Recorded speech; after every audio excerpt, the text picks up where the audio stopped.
I'm joined today by a fantastic guest who I've grown quite fondly of over the recent times since we've started our conversations. Her name is Tania de Jong. She is the co-founder of Mind Medicine Australia and the executive director. Tania, welcome. Thank you so much, Bass. It's so lovely to be with you on this program, sharing. Likewise, and that's what it's all about here. I think the idea is that we share with the community some of the amazing breakthroughs that you're seeing and some of the exciting things that we're developing and seeing in terms of results for people that are dealing with mental health aspects. God knows, I've done this in the last couple of videos that I've talked about, that the real pandemic here that we're going to start to really sense the wave of is going to be the mental health pandemic. Would you agree? Oh, totally.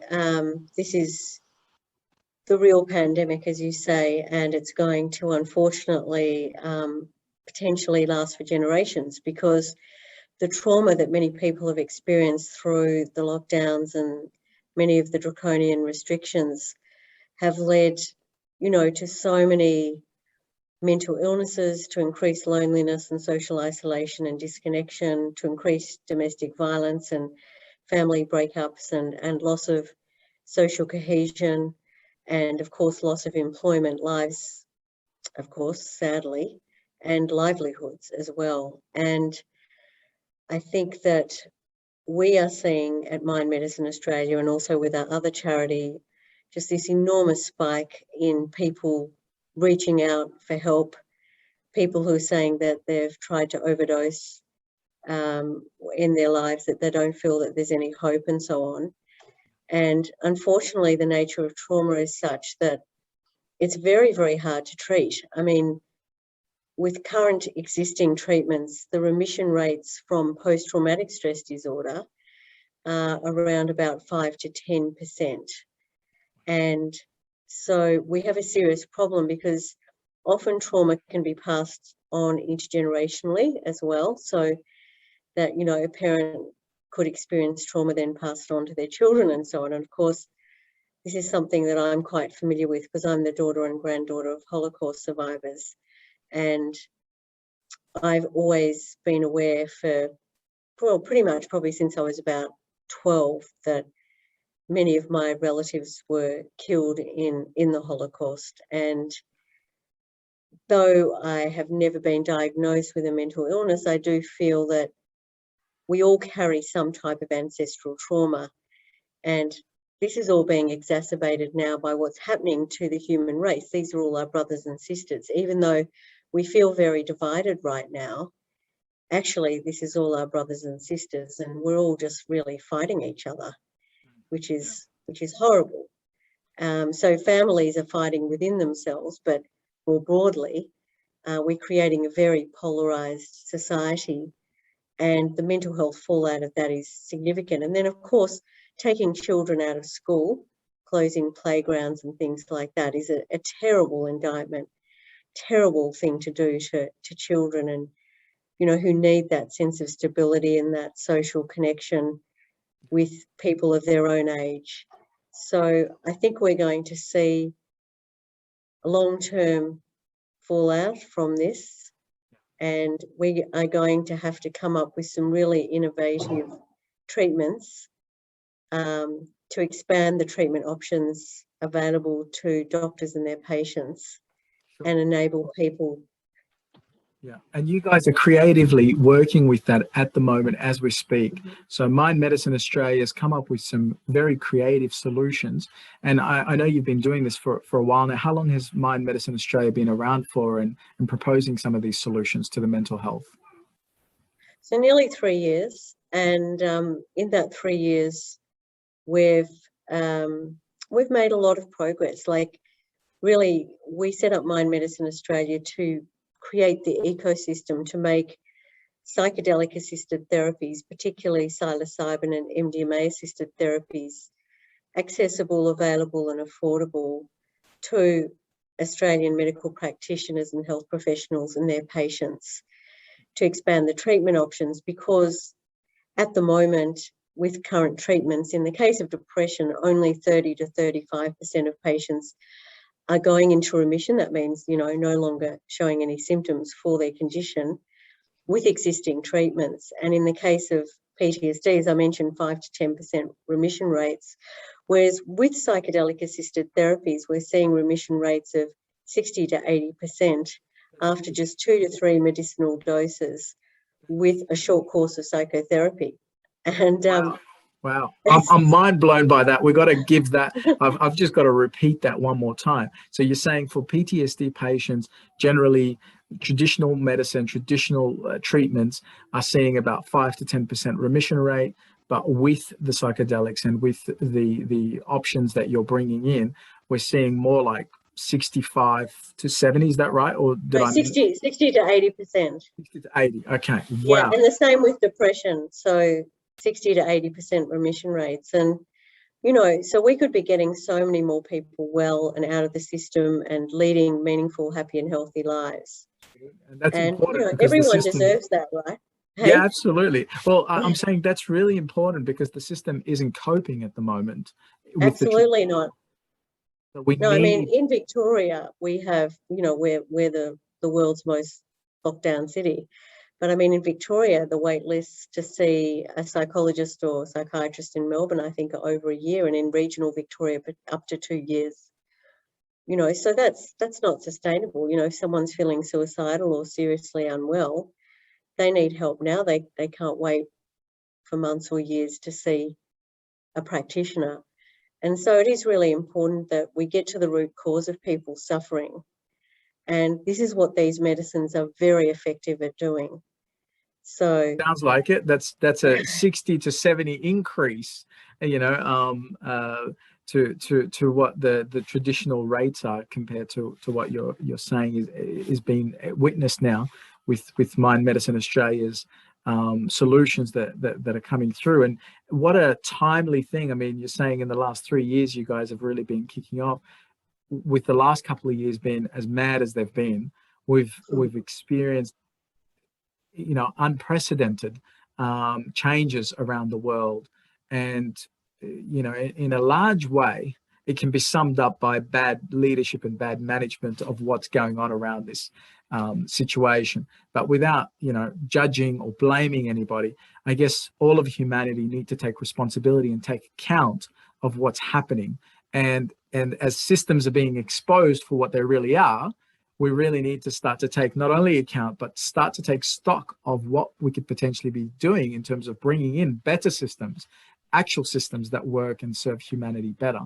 Well, that's right. And, you know, one of the really difficult things, I think, is that a lot of people talk about, you know, creating more patient access gateways, training more therapists, providing more telehealth sessions.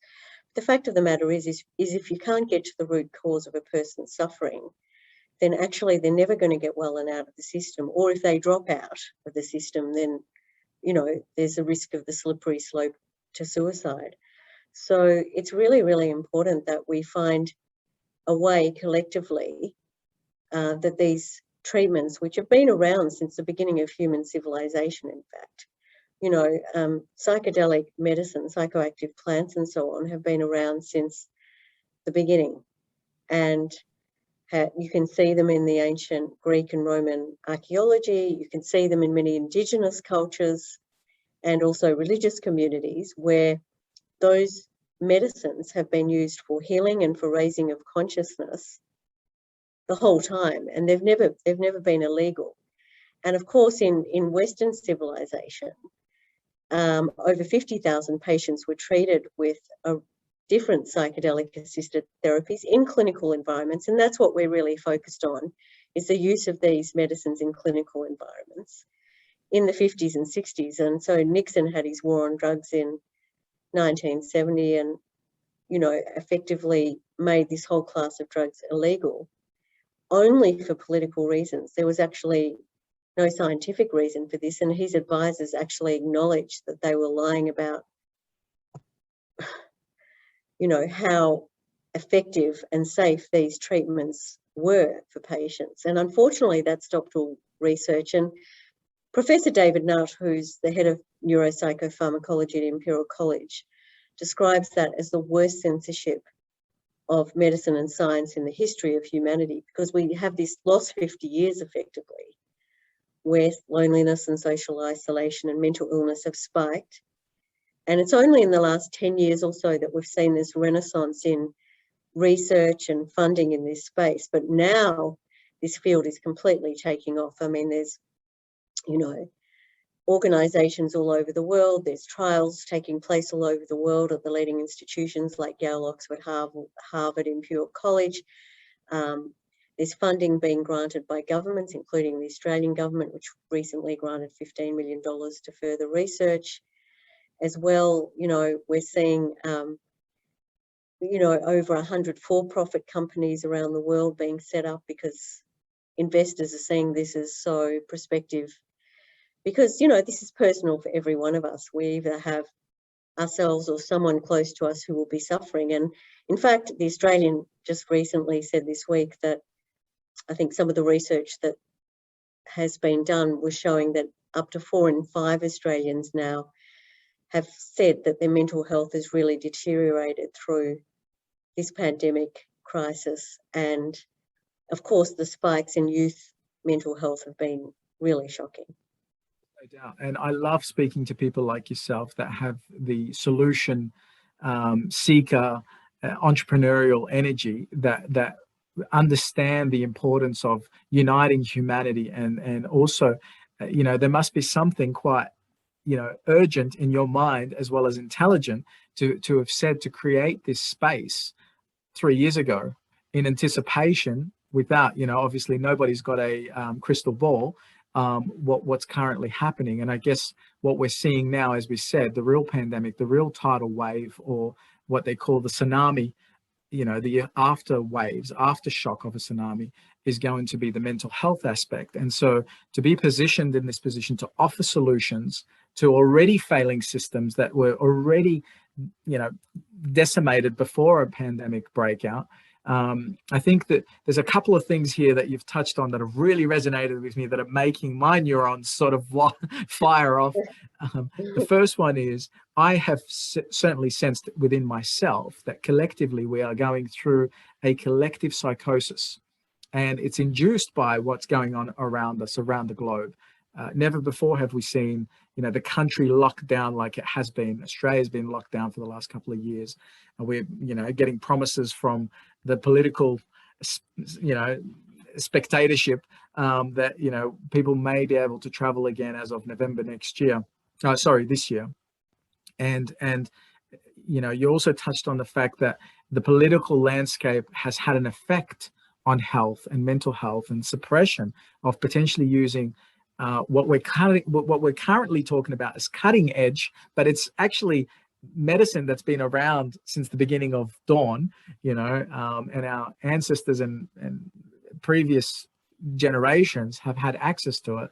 And I think we've got to go back to that. We've got to go back to nature. We've got to go back to plant medicine, and we've got to learn to understand. Another really key point that you said that really resonated is the connection. Humanity was never built to be isolated. It was never built so that we could be played at the us against them. And that's the current game that's happening, is people are being divided. Divide and conquer is something that everybody should be aware of.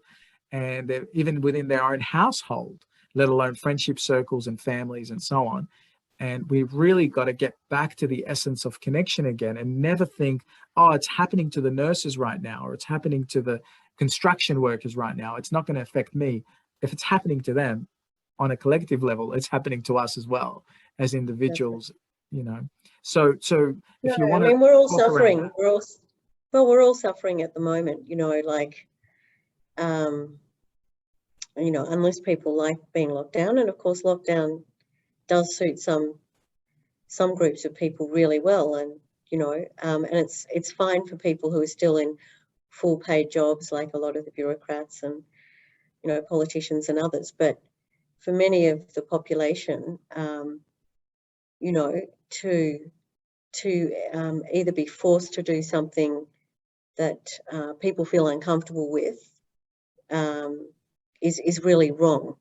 And as human beings, we have a sovereign right over what goes into our bodies. And it's very important to say that, these medicines that we're talking about here have gone through, over 100 trials, and yet they're still not legal. And, and so we're at the moment working with the TGA on the rescheduling of these medicines. But, we have to remember that, when people rush through any kind of medicine, whether it's, the current injections or anything else, there can be significant risks to the population. And so in the case of these particular medicines, there's been a lot of care taken to make sure that they are safe and effective.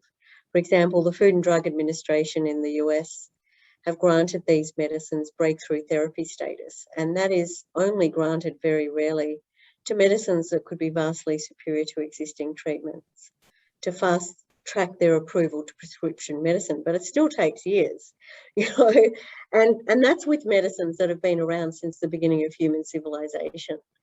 So they're not getting the emergency approval. Pardon? They're not getting the emergency approval like some other trial. No. And I mean, it's fairly important. I mean, we've got a mental health emergency right now. So I would certainly argue that, there's a lot of people who've been granted what are called Special Access Scheme B approvals, which I'm sure you're familiar with, which have been used for medicinal cannabis as well, where a psychiatrist or prescribing doctor applies to the TGA federally for a case-by-case approval for patients who are treatment resistant with depression or post-traumatic stress disorder for psilocybin-assisted therapy or MDMA-assisted therapy. And there's been over 40 of those granted in Australia, many to defence personnel and people who are suicidal. But because the state governments still have only got recreational laws which prohibit the use of these medicines, there's no medical approvals being granted, and these medicines are not being actually recognised as medicines. And I think for all of us, we need to remember that word, pharmakon, that Greek word, which means medicine or poison. So everything depends on the context in which a medicine is used or a drug is used as to whether it's good or bad. And that comes down to intention and use, set and setting, dosage, suitability of the patient and proper screening and so on. And, we see a lot of drugs like heroin, which of course are very dangerous on the street, but are used in anaesthetics. By the same token, any medicine can be used badly. People can have an overdose of paracetamol. But, the remarkable thing with MDMA and psilocybin-assisted therapies is that in hundreds of trials with thousands of patients, there have been no serious adverse events whatsoever. There's been certainly no deaths, and there's been no heart attacks or anything like that. So these medicines are considered to be very safe in medical environments, and even recreational environments. There have been a number of studies done that show the relative drug harms between, existing drugs. And of course, alcohol is by far the most dangerous drug to self and others. Whereas psilocybin and MDMA are right down the bottom of these scales. So even in recreational environments, they're considered very safe in their pure form.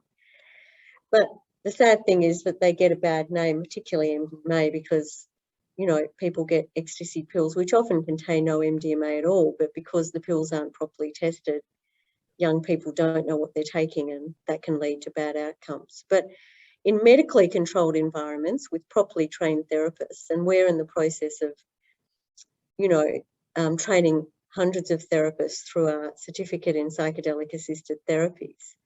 And Exciting. we're trained, yeah, it's the first ever one in the Southern Hemisphere. So we've got psychiatrists, psychologists, GPs, physicians, mental health nurses, paramedics, social workers, counsellors, psychotherapists, and so on.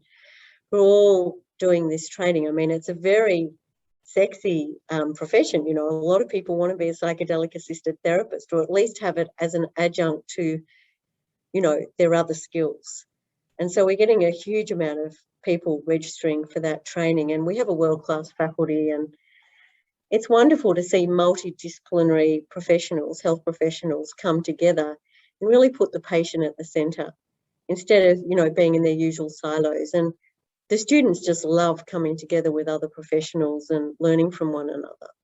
Well, So it's required, and I think it's not only necessary, it's essential now to have these it kind of is. solutions. And Yeah, patient-centered focus is critical, right? It can't just be about a system or, you know, drugs or medicines or whatever. This is really about what is the best solution for a patient, the most holistic treatment for a patient to get them well, and to have caring and compassionate health professionals who are looking after them collectively to get them well is so important. I love this. And again, you're saying things that are absolutely right up my alley that really do excite me and get me buzzing. You know, the holistic idea is not being stuck in one modality and looking at options, holistic options. And, you know, if psychedelic or MDMA, is that right? Did I say that right? Because it's Yeah, a completely new field to me. Psilocybin. So psilocybin is a psychoactive component of magic mushrooms and MDMA. And what these medicines do is they take a patient into a non-ordinary state where they bypass what's called the default mode network of the brain, which is what keeps us often defaulting and stuck in rigid, you know, repetitive thought loops. I'm not good enough, things won't work out, and so on. You may like to show or link the audience to a wonderful animated video with this, which I'll explains definitely have a better. link to it. Yeah. Yeah, and so what happens is these medicines help to bypass the default mode network of the brain and connect directly into our 5-TH2A receptor. And what happens is that triggers different parts of the brain, different hemispheres of the brain to start reconnecting to one another that might have just been going around in very little limited loops. And so the different hemispheres start talking to one another, and so you get this massive neurogenesis of brain connectivity, which leads to increased neuroplasticity, a sense of connection and oneness that is so profound that many patients describe these treatments in clinical environments as one of the top 5 most meaningful experiences in their lives. Now, who says that about a medicine normally, right? Amazing. And again, you're yeah, talking my language. As a clinical hypnotherapist, I understand exactly what the critical faculty of our mind does, which it keeps us stuck in now. You know, yeah. a lot of people, if you know, again, describing it to an audience that may not be in this profession and that don't understand these technical words, which would become jargon for them, you know, we'll go with the basics of people that want to practice mindfulness or want to practice affirmations. Quite often, for them to state something that's in the positive in the present moment, they get stuck because their critical faculty is going, no, I'm not well. No, I'm not good enough. No, and it tries to block off whatever they're trying to affirm. And so to bypass that would basically be meaning that you're living for a moment, even if it's for a moment in time, in a reality that it is possible that I am well and that I'm feeling great. And then your body And starts that's to react exactly to that.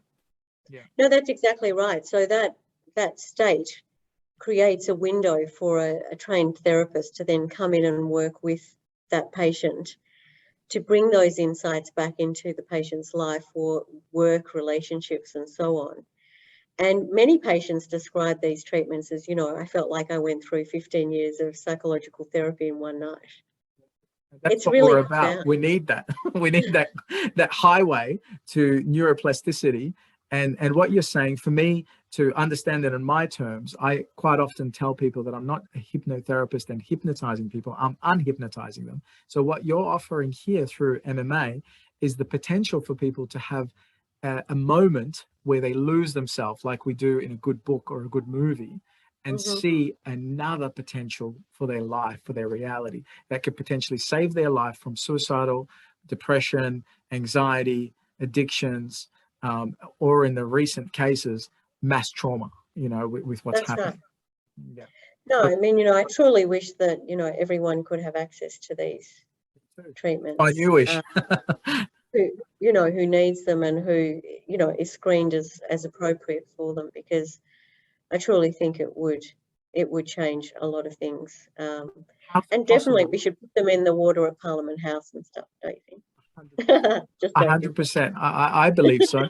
And so I'm wondering, how's it possible right now, with still pending approvals and so on, to get something like this wonderful groundbreaking technology of a therapy to, for example, to Perth? Is it available here?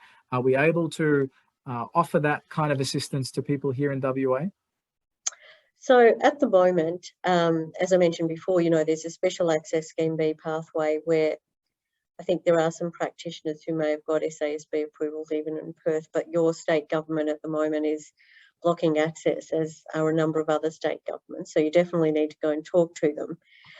But secondly, we've put in rescheduling applications, and the TGA have just come out with an independent review that is quite positive in relation to both the safety, therapeutic value, efficacy of these medicines. And so in December, they'll make a final decision on the rescheduling of MDMA and psilocybin, and we certainly have our fingers and toes crossed because the mental health emergency is so serious in Australia. There are so many people suffering that it really is fundamental to have treatments that are working. So at the moment in Western Australia, for example, the way that someone could access these treatments would be through a clinical trial, some kind of observational trial or other. But possibly once these medicines get rescheduled, then on a case-by-case with federal and state approval. But then, of course, MDMA is likely to become a prescribable medicine in the next 12 to 18 months in the US. And it's highly likely that the TGA will follow. And so that MDMA will become a prescribable medicine at some point over, the not too distant future. And also psilocybin will follow soon after that. So I think we're going to see significant and rapid change, which is already happening in this field. And I don't think that West Australians, or any Australians for that matter, are going to have to wait for too long. But in the interim, I guess I encourage people to get familiar with what Mind Medicine Australia is doing, mindmedicineaustralia.org, and look at what we're doing. We run some incredible free global webinars with some of the leading researchers and scientists and doctors in the field. We also have chapters that we're setting up all over Australia, and we've got more than 30 chapters around Australia, which are very exciting. We also have a wonderful global summit in November online with some of the leading, really the world's leaders in this field, pretty much all the world's leaders in this field, people like Rick Doblin and David Nutt and Gabor Mate and Johan Hari, who wrote that wonderful book Lost Connections, and many, many others, Robin Carhart-Harris and many others. So we really encourage people to sign up for that.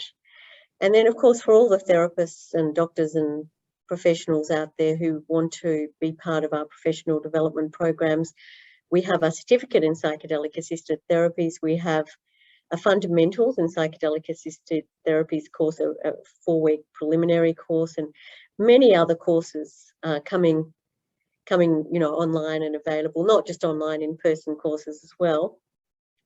We're also looking at setting up a centre of excellence in emerging mental health therapies with some of the leading universities, which is very exciting, and looking at rollouts of clinics and, of course, the legal and ethical frameworks that we've been talking about through this conversation. So we've got a lot going on.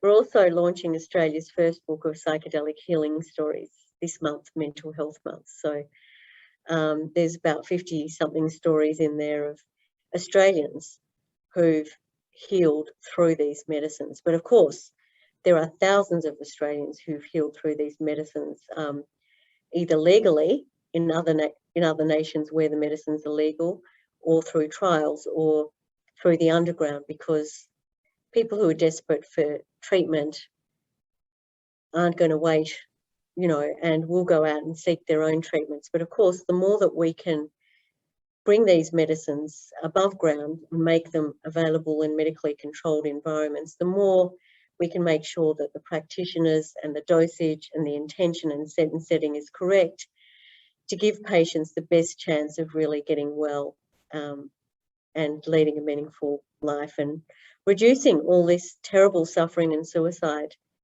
which is affecting us all, and with, some of which is absolutely avoidable. The second most alarming thing, other than suicide rates, is obviously the misdiagnosis. A lot of people get misdiagnosed in a system that's broken, overwhelmed with bipolar, and then they are on medication that they're not supposed to be on for the rest of their lives, that affects their thyroid, that affects their livelihood, that affects a lot of things. And some are on antidepressants. And for a lot of people, they don't understand that the prescription medicines are just as likely to kill people as a recreation. In fact, there's a higher percentage of people overdosing on, as you said, paracetamol or opioids. Sleeping pills or antidepressants or whatever it happens to be. Yeah, I mean, the side effects are very significant, and I think we need to be very open, for all the health professionals out there. One of the most important things about these sorts of treatments becoming an integral part of the medical system is that, doctors need to be very transparent about both the benefits and drawbacks of all types of treatments. And it's really important to have that level of truth between doctors and patients, so that people know what they're getting themselves into. For example, they need to know that it is very difficult to withdraw from antidepressants once you've been on them for a while, and what that involves, and how that needs to be done safely. And there's all sorts of things that people are not necessarily informed of, mainly because, doctors have a lot of patients, and of course there's a crisis at the moment, and they don't really have very long time as well to spend with patients. But I just really encourage patients, or just the public really, to be curious and to ask questions for themselves, so that you know what you're getting yourself into all the time. You read about everything and really learn about everything that's going on, and never just accept necessarily what a doctor or the government or anyone else is telling you. Find out for yourself, and discernment is really do your own research. Yeah. Absolutely. So Tania, I'm really enjoying your presence here, and the information you're providing, and the good news, because I think all of humanity need to learn and understand more about this stuff, and share this good news. And I'm eagerly in anticipation of what's to come from here. But in the interest of time, did you want to, in the wrap up, share anything about the press release that was out on the 1st of October? Yeah, look, sure. So as I mentioned before, the TGA have come out with their independent review of both psilocybin and MDMA. They had a panel of 3 independent reviewers, and this review will now go back to the Medicine Scheduling Committee in November, and the TGA will make final announcements in December. So I just ask everyone out there to have a look at our website. There's more information about that as well on our website. And, if you are looking for new treatments, and treatments that work and that have been around for a long time, then please learn more about these medicines. Learn about the data and science behind them, and don't get caught up in the stigma and prejudice, which is, over 50 years old, and which has led to the situation that we're in now, where we have this massive mental health pandemic. And I think that all of us can look after our loved ones, our fellow brothers and sisters in our communities, in our families, in this world, and make sure that they have access to treatments that can really get them well. And this is not to say that, other existing treatments can't work for some people. They absolutely can. But we need more choice, and all of the practitioners we deal with tell us that the tools in their toolbox are not good enough. So we need to provide more tools in the toolbox.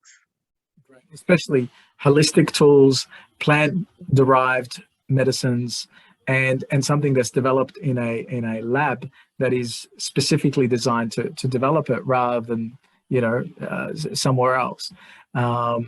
Thank you so much for your time. I really appreciate you. And before you go, please tell us that website again. So it's mindmedicineaustralia.org, and we're a registered charity. So if you can help us, I can assure you that my husband and I donate our time and our money to this, and we're passionate about what we're doing. We have a wonderful team. We have wonderful ambassadors and advisory panel, and we're committed just to alleviating and preventing the suffering and suicide in our community, and we'd love your support. So please get on board, join our chapters around Australia and learn more. We have a wonderful Learn section on our website too. That's excellent. I'm definitely going to be checking out more of the Learn section. Thank you so much for your time, and I really appreciate you, and I look forward to speaking to you again. Thanks so much, Bass, and great work you're doing.